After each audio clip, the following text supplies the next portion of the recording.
आज अपराध नियंत्रण एवं अनुसंधान संगठन के राष्ट्रीय अध्यक्ष प्रदीप डोबरियाल ने हाल ही में सेवानिवृत्त पुलिस उप महानिरीक्षक जगत राम जोशी को उनके घर जाकर कोरोना योद्धा सम्मान से किया सम्मानित। हरिद्वार से कैमरा पर्सन के साथ अर्चना धिंगरा की खास रिपोर्ट। राजा अपनी प्रजा के लिए बहुत कार्य करता है। आपने एक पुलिस वर्दी में समाज के लिए इतना कार्य करा, आपको ये प्रोत्साहन कहाँ से मिला? देखिए, स्टार्टिंग तो मेरा रामपुर से हुआ था। मैं जब वहाँ पर सीओ सिटी था रामपुर में 99 में, तो वहीं पर ही एक संस्था को मैंने देखा था इस तरह के काम करते हुए, वहीं से मुझे प्रेरणा मिली थी। और उसके बाद फिर मैं सहारनपुर में आया। सहारनपुर में फिर मैंने पहला कैंप बेहट में ऑर्गेनाइज किया था, और उसके बाद फिर लगातार उत्तराखंड में तो चलता ही रहा जब तक तो मैं सेवा में रहा। सर, सीसीआरओ के लिए कुछ बोलना चाहेंगे कि किस तरह से वो काम कर रही है? नहीं, बहुत अच्छा काम आप लोग कर रहे हैं। जैसा मुझे अभी डोबरियाल जी ने बताया कि अभी तक पूरा देश में आप लोगों का ऑर्गेनाइजेशन है, और जा करके आप मोटिवेट कर रहे हैं पुलिस वालों को। और क्योंकि पुलिस का काम बड़ा टफ रहता है, 24 घंटे रिस्क में काम रहता है, और आप उनका मनोबल बढ़ा रहे हैं, तो मैं समझता हूँ कि एक बहुत बड़ी उपलब्धि है।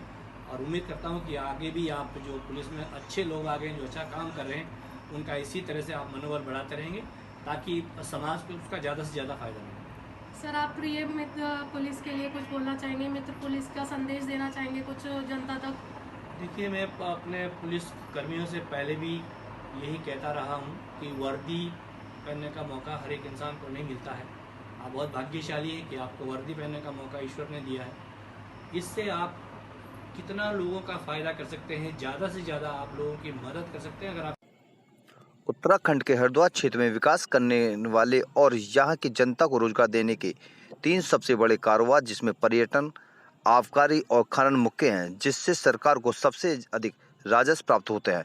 लेकिन सरकार के ढुलमुल नीतियों के चलते हरिद्वार का कारोबार बंद होने की कगार पर। हरिद्वार से कैमरा पर्सन के साथ अर्चना धिंगरा की खास रिपोर्ट। उसका अभी तक कोई समाधान हुआ नहीं है, और हम अभी उम्मीद करते हैं कि कोई ना कोई उसका अच्छा निष्कर्ष निकलेगा। देखिए, हम लोगों की एक हमेशा कोशिश रही है कि जो वन विकास निगम द्वारा, गढ़वाल मंडल निगम द्वारा जो सरकारी चुगान है, जिसकी परमिशन सुप्रीम कोर्ट ने भी दी है, एनजीटी ने भी दी है, हाई कोर्ट ने भी दी है, और स्वयं सरकार ने अपने 2016 दिसंबर के में आदेश जारी किया था इसको चलाने का, तो उसको सुचारू रूप से चलाया जाए, ताकि जो बेरोजगारी का संकट यहाँ पे चल रहा है उसका समाधान किया जा सके। सरकार को जो राजस्व का करोड़ों रुपए का नुकसान होता है उसकी क्षतिपूर्ति हो सके। और सबसे बड़ी बात, देखिए, हमारी जो स्टेट की अर्थव्यवस्था है ये 3 बेसिक चीज़ों पे टिकी हुई है। शराब, दूसरा आपका ये जो टूरिज्म है, और तीसरा जो आपका है ये खनन है। अब जो टूरिज्म की जहाँ तक बात है, हम कितने दुर्भाग्य की बात है, हम अपने हाईवे का निर्माण केवल पिछले 7 साल से इसलिए नहीं करवा पाए कि हमारे पास मटेरियल की उपलब्धता नहीं है।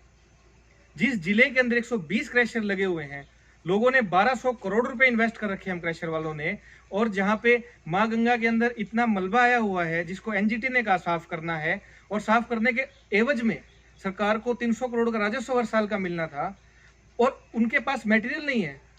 इससे बड़ी एक मिसमैनेजमेंट और इससे बड़ा प्रदेश का दुर्भाग्य क्या हो सकता है?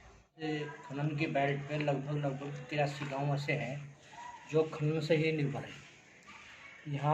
यहाँ से लेकर भोगपुर तक की जो खनन बेल्ट है, हमारी बेल्ट पे मजदूर बाहर से भी आ गए। यहाँ अगर खनन चलता है हमारे बिशनपुर कुंडी में, पुरानी कुंडी में, भोगपुर में, बादशाहपुर में, इनके सारे में जो खनन चलता है, तो हज़ारों आदमी जो हो बाहर के भी हमारी बेल्ट बनाते हैं मजदूर के लिए। इतना नुकसान हमारी बेल्ट पे है। एक तो सबसे बड़ी खनन बंद पड़ा, कई सालों के बंद खनन चल नहीं रहा, और ऊपर से किसान के मारामारी ये हो रही कि वन विभाग क्षेत्र है हमारी बेल्ट पे, हाथी रोज के रोज फसल खाया, फसल पर भी कोई वो नहीं दे पा रहे।